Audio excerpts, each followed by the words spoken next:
ഞാനീ കെട്ടിപ്പിടിച്ച് കൊണ്ടുവരുന്നത് എന്താണെന്ന് മനസ്സിലായില്ലേ? അതേ, സംശയിക്കേണ്ട ഉണ്ണി, അതുതന്നെ പൊട്ടേറ്റോസ്. ഇന്നത്തെ ഡിന്നർ ഇത് വെച്ചാകാം എന്ന് തോന്നി. ഒരു ജാക്കറ്റ് പൊട്ടേറ്റോ ഡിന്നറാണ് ഞാൻ ഉദ്ദേശിക്കുന്നത്. ടൈം ഇല്ലാത്ത ദിവസങ്ങളിലും കുക്ക് ചെയ്യാൻ മടിയുള്ള ദിവസങ്ങളിലും പ്രാക്ടിക്കൽ ആക്കാൻ പറ്റുന്ന ഒരു കിടിലൻ വിഭവം. വലിയ കുഴപ്പമൊന്നുമില്ലാതെ ഈ വീട്ടിൽ എല്ലാവരും തന്നെ കഴിക്കുന്ന ഒരു ഈസി ഡിന്നർ. പിന്നെ സ്വാഗത പ്രസംഗം ഇതോടുകൂടി അവസാനിപ്പിക്കുന്നു. ഇനി കാര്യത്തിലേക്ക് കിടക്കാം.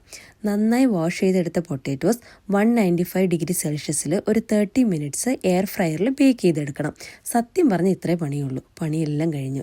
ഇനി ചെയ്യേണ്ടത് എന്താണെന്ന് വെച്ചാൽ, ഒരു സെർവിങ് പ്ലേറ്റിലേക്ക് മാറ്റി കുറച്ച് ബട്ടർ ഇട്ട് കൊടുക്കുക. ആ ബട്ടർ അതിലേക്ക് മെൽറ്റായി കഴിയുമ്പോൾ കുറച്ച് ചീസ്, ഇഷ്ടമാണെങ്കിൽ കുറച്ച് അധികം ഇട്ടോളൂ, വളരെ നല്ലതാണ്. അതിന് മുകളിൽ കുറച്ച് ബേക്ക് ബീൻസ്. ഈ അവസരത്തിൽ ബേക്ക് ബീൻസിന് പകരം ട്യൂണ മിക്സ് ഉപയോഗിക്കാം, നല്ലതാണ്. പിന്നെ ഭംഗിക്ക് ഇച്ചിരി കൂടി ചീസ്. എങ്ങനെയുണ്ട്? ഇതൊക്കെ ഇട്ട അടിപൊളിയാണ്. ട്രസ്റ്റ് മീ, നല്ല ടേസ്റ്റാണ്. ട്രൈ ചെയ്തോളൂ. അപ്പം ഇന്നത്തെ വീഡിയോ ഇത്രയേ ഉള്ളൂ. വീഡിയോ ഇഷ്ടപ്പെട്ടെങ്കിൽ ലൈക്ക് ചെയ്യുക, കമൻറ്റ് ചെയ്യുക, സബ്സ്ക്രൈബ് ചെയ്യുക. വീണ്ടും അടുത്ത വീഡിയോയിൽ കാണാം കേട്ടോ.